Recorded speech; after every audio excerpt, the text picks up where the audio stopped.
A syphilis outbreak affects the Columbus area. The Buckeye basketball season has begun. And we have your snowy weather forecast for the week. That's all right here on Buckeye News Now.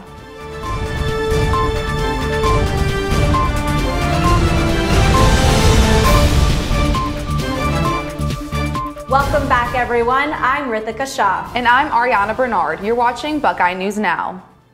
The Mirror Lake Jump is still on, but the wristbands are back. For the second year in a row, the campus landmark will be fenced off, and students wishing to enter the 2 entry points will need a wristband for admittance. The wristbands will only be made available to currently enrolled students. The 2013 jump created controversy when it was announced fences would be put up around the lake and students were required to have wristbands. About 1,500 students protested the efforts by planning a separate jump the night before the traditional jump was supposed to happen. Undergraduate student government advocated for the fences and wristbands during several safety-oriented town hall forums throughout the semester. But how are students reacting towards this announcement? Personally, I do kind of like it. It limits the amount of people that can get into that small area, and it's kind of safe that way. So it's OSU students that are doing it, not just any other random people that are there.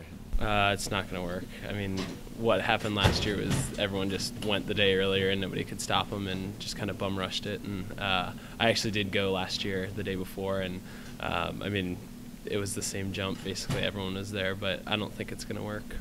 Ohio State has been recognized internationally as the 34th best global university.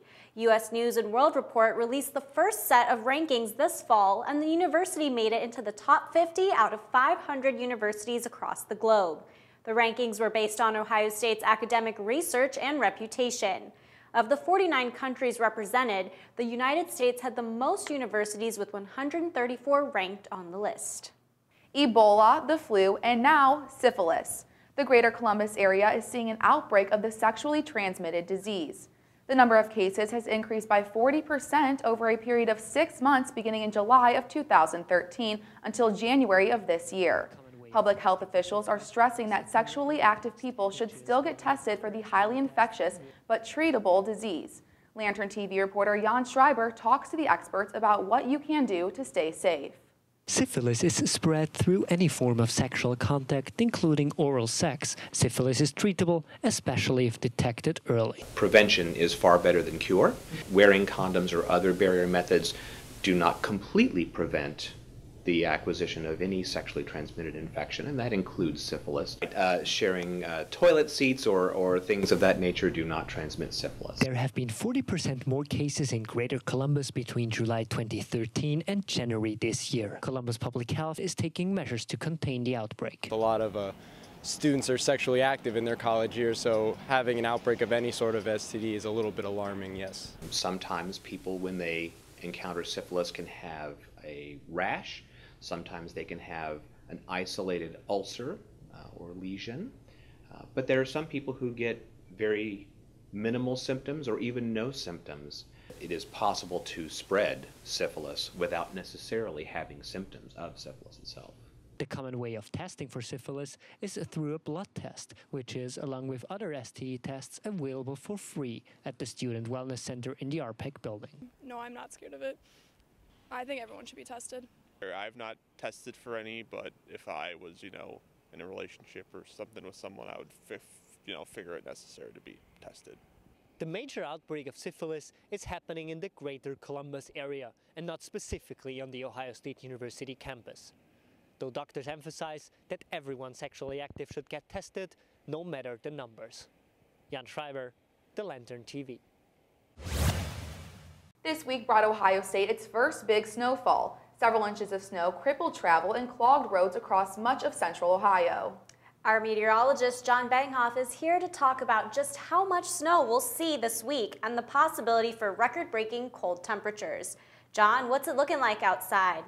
The day on Wednesday started out pretty similar. 10 degrees is the eventual low. Eventual high of 33 for your Wednesday afternoon. It's crazy to think that we think that is warm given this time of year. Chance of snow through the afternoon. Again, those winds pretty strong out of the south at 10 to 20 miles an hour. Now to put this cold in perspective, let's take a look at some of the record conditions for the month of November. November 17th, record low temperature 13 degrees. In our forecast, we have 17, so not quite going to break that record, but check this out on the 18th for your Tuesday. The record low is 10 degrees, and that is our forecast temp, so we could potentially tie, if not break, the record coldest temperature dating back to 1880. For the 19th, thankfully, we're not going to even come close to that record of -3 degrees. But to put things in perspective, average low temperature this time of year, 36 degrees. So we're anywhere between we're about 20 or so, 25 to 30 degrees below normal for this time of year. So pretty chilly out there. For your day on Thursday, a little bit warmer to start the day, 20 degrees the eventual low. By the afternoon, getting up to 31. There will be some more sunshine peeking out. And as we head into the weekend, some slight warming in store for the high temperatures at least. Friday, we start out still pretty chilly, 14 degrees, getting up to 29 degrees by the afternoon, mostly sunny skies. For Saturday, much of the same, mostly sunny. Cold to start the morning. If you're heading out to the Ohio State game, definitely be sure to put on the layers. But Sunday, we see a chance of rain showers return, and I highlight rain because it's going to be warm enough that we do get a chance for rain. Monday and Tuesday next week, look to potentially get into the 50s, so some warm weather in store. Be sure to stay tuned to Lantern TV for more updates. I'm meteorologist John Banghoff. Back to you guys in the studio. Some students' view of High Street is about to become a little bit more luxurious. And the Buckeyes prepare to take on the Hoosiers this Saturday. Stay with us. Students tired of living in a basic college apartment will soon have a more glamorous option with the addition of the View on High, the first luxury apartment complex at Ohio State. Luxury amenities at the new apartments will include rooftop fireplaces, group meeting spaces, a bar, and much more. The complex also claims to have increased safety measures, but these perks come at a cost. The average monthly rate is nearly $1,000 at the View on High. Lantern TV reporter Abigail Secker has more. There are more than just dorms being constructed on Ohio State's North Campus. Indeed, the corner of 17th Avenue and High Street is the home of OSU's first luxury apartment complex, the View on High. Well, it's a game changer, you know, in the sports world. It's something that has been needed for a long time. Campuses across the nation are seeing a surge in luxury student housing.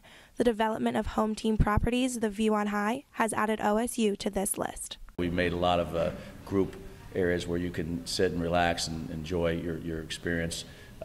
And there's a lot of other things like a workout facility, a bar area where you can eat and hang out with your friends. In addition to offering lavish amenities, the View's security measures are attractive to students who are tired of feeling unsafe in their off-campus homes. Safety is a big issue, that having your car in a safe environment as well as living in a safe environment that can't be broken into, or because I know that living off campus my car has been broken into, so I think that would be almost impossible living in the View.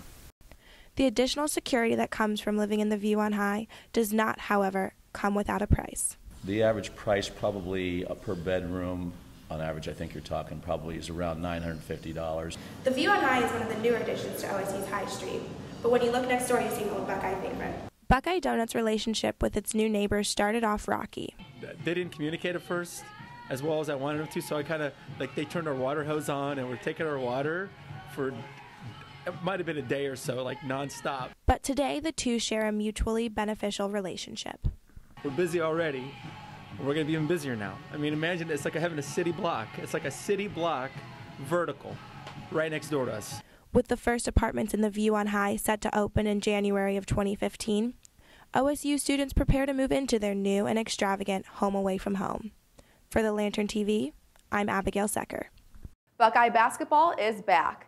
The number 20 Buckeyes earned a 92-55 victory over the University of Massachusetts Lowell for their season opener this weekend. Freshman guard D'Angelo Russell led the Buckeyes to victory with 16 points, 4 rebounds, and 6 assists, while forwards Sam Thompson and Mark Loving each put up 14 points. Coach Thad Matta spoke afterwards on what he saw from the Buckeyes in Ohio State's opener. Well, yeah, I was pretty pleased with how everybody played, just in terms of we had a couple of roles offensively. And we let our guard down defensively. Probably a little bit too much. Some of the fouls at the end of the shot clock, we got to clean that up.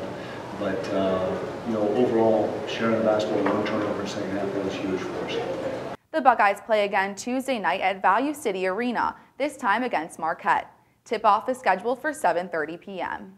The Ohio State football team returns home this weekend after 2 games on the road as they face off against the Indiana University Hoosiers. With 2 home games left in the season and the Big Ten championship inching closer, the Buckeyes are gearing up for the competition.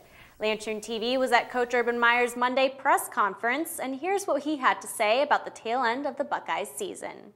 We wake up every November, or we wake up every day to compete for championships in November. It's at the doorstep now. They've done a good job getting us there. And if you would have told us after week 2 that this would all start to materialize, I think we just keep doing what we're doing, and that's get better each week.